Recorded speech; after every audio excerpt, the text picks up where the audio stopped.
Iawn, fi newydd o'r allan yn cael pryd y fwyd yn y Stolofca. Fel ytho ffrictyr comuneddol, oedd bach o them comuneddol, fi'n credu falle ar gyfer y trwstiad. Ond oedd hefyd bobl lleol na hefyd, rhan fwy o bobl na'n bobl lleol.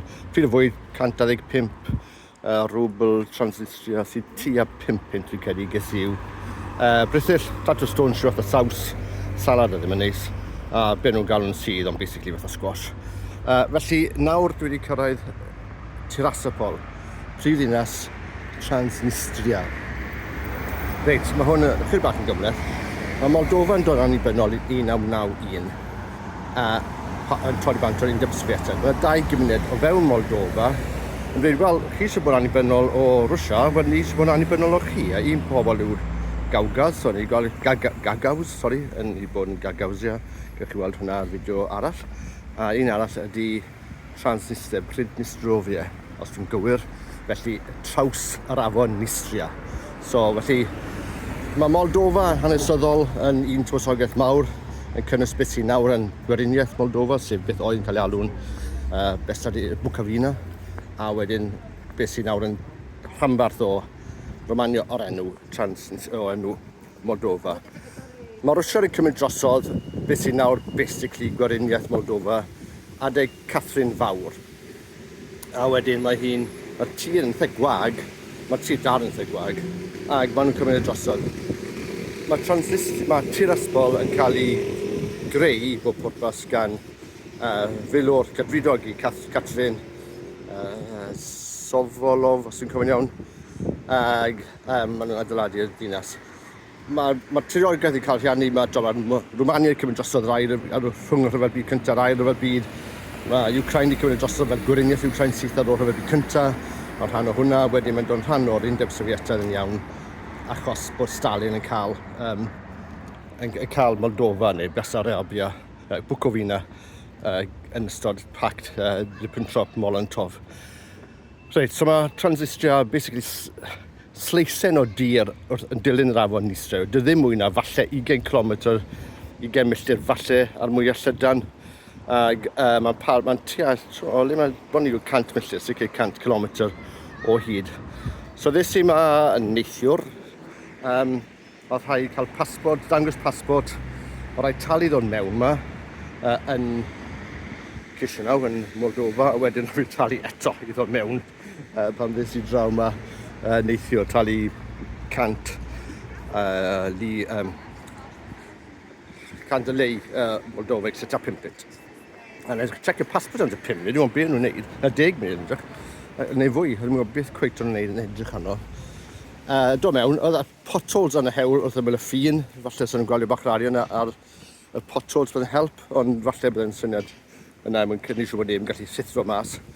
Ond dwi'n meddwl sef Tiraspol, prifddinas, mae tua 120,000 o bobl yn byw yma.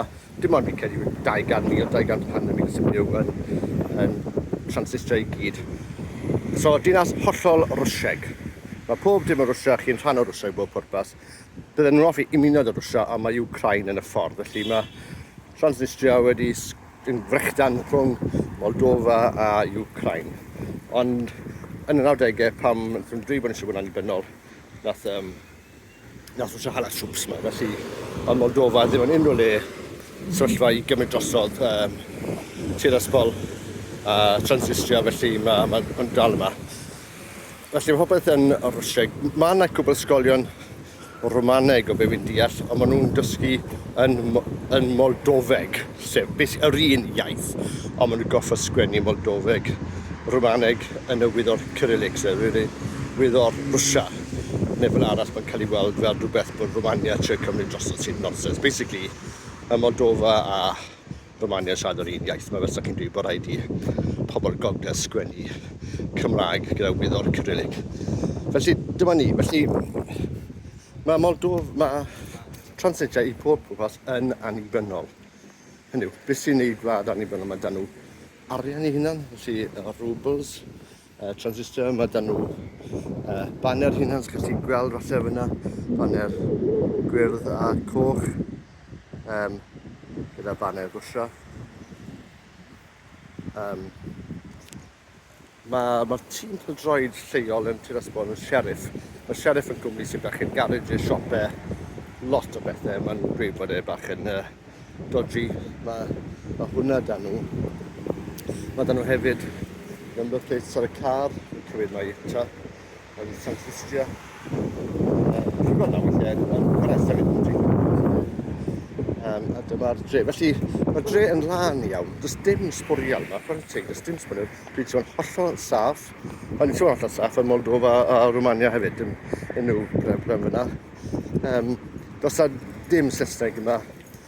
Fi'n hoffi yna, wrth gwrs, ond mae'n syndod cyn lleied sydd. Dyw pobl hyn oed mewn caffes a y gwestiynau o'n i'n goffa siarad y bachgen. Dalys i 420 rwbl oedd yn 20 pint am stafell hyfryd on sweet.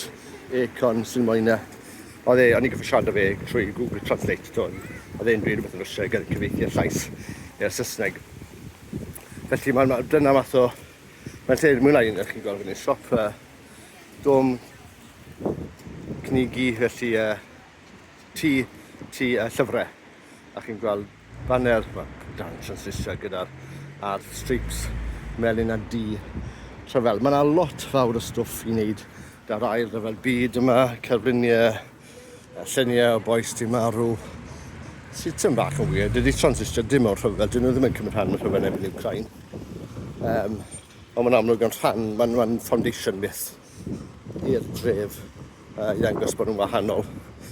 Felly am lle mae'n braf, mae'n dwy yma, mae'n hyfryd. Mae pobl yn meddwl dwy o'n Ewrop yn oer am ryw reswm, mae'n ddwrnod hyfryd, mae'n sia 23 gradd. Mae'r senedu lan fyna sydd jyst yr hyn Sofiet. Da chi colofn i Lenin yn sefyll yn falch iawn tu fas. Does unrhyw fath does dim unrhyw fath o ymddiheiriad yma hynny o gwbl. A mae'n rhywbeth pwrpas yn trio byw fel yr oes cymryddol. Mae'n rhywbeth ei jyst o fe hynny. Mae'n y Wi-Fi am ddim yn y dre neu sicr rhan o dre. Mae'r lle yn lan iawn. Mae pobl sy'n byw bywyd cyffredin, dwi'n Mae pobl yn gael bysi Americano gyda llaeth yn gynharach, dim problem. Fel sy'n ni'n rhaid yn gwerthu flat white a long black beth bynnag. A dyn neu orffen am munud, felly dyma di'r prif stryd 25 o Hydref. Yn dac hefyd strydoedd Lenin, Lenina ulica. Lenina. Dyma rhywbeth sy'n ddiddorol. Dwi'n gwybod lot o bobl yn sôn cael arian cyfred, sef currency arian cyfred annibynnol i Gymru. Wel dyma ni, mae Transnistria wedi wneud dyma'r rwbl. Arwydd cŵl iawn hefyd, felly na i just clipio hwnna. Felly mae llythrau'n P wrth gwrs yn ddiwyno'r Cyrillig ydi dyna trwy'n ei dinas, so mae'n eitha clyfar, mae nhw am y rwbl fyna. Ond mae'n hefyd yn gweithio mas fel P ag prifddinas, sef yr enw Rwsieg a'r Transnistria. Felly dyma ni, lle wel, sy'n lot yma, mae 125,000 o bobl yn byw yma, so dyma le mawr iawn. Falle bod e bach yn llai erbyn hyn. Popeth yn Rwsieg, dwi wedi goffod trwy cofio'r hynny o Rwsieg gyda fi. A gwneud ein Google Translate. A wneud dros dangos falle stryd sy'n mynd mlaen. Ar hyd y stryd fawr yma, so dros stryd 25 o Hydref. Mae da chi yw'r colofn fyna gyda lot o ser Sofietaidd eto yma orygu'r ail rhyfel byd sydd eto chydig am sylfaen hynny. Mae'r ail rhyfel byd yn bwysig yn arbennig rhan yma'r ddyn o Ewrop ac yn gymaint o ladd, gymaint o tynchfa. Ond dwi ddim fel rwy'n Stalin grad, dwi hwnna ddim yn iddo hun yn fwy na unrhyw arall. Mae'n amlwg yn penderfynu bod hwnna'n myth ffurfiannol i'r wladwriaeth. Dyna ni, felly dyma Transnistria, lle digon annibynnol, rhaid chi ddod mewn. Os gymaint teimlo sydd oedd i byw, falle diwrnodau ola yr Undeb Sofietaidd, dyna falle dyma lle i chi. Ond, does dim lot lawr i weld, ond yn sicr yn rhywbeth bod wedi dod yma i weld sydd beth yw e. A mae'n lle annibynnol rhad, ac os chi yn mynd i Moldofa, dewch ar byddai'r rest yn mwyn cael ei pitanu wedi dod mewn ar os yna pinwyr yn dod neu Moldafeg. A dyma Transnistria.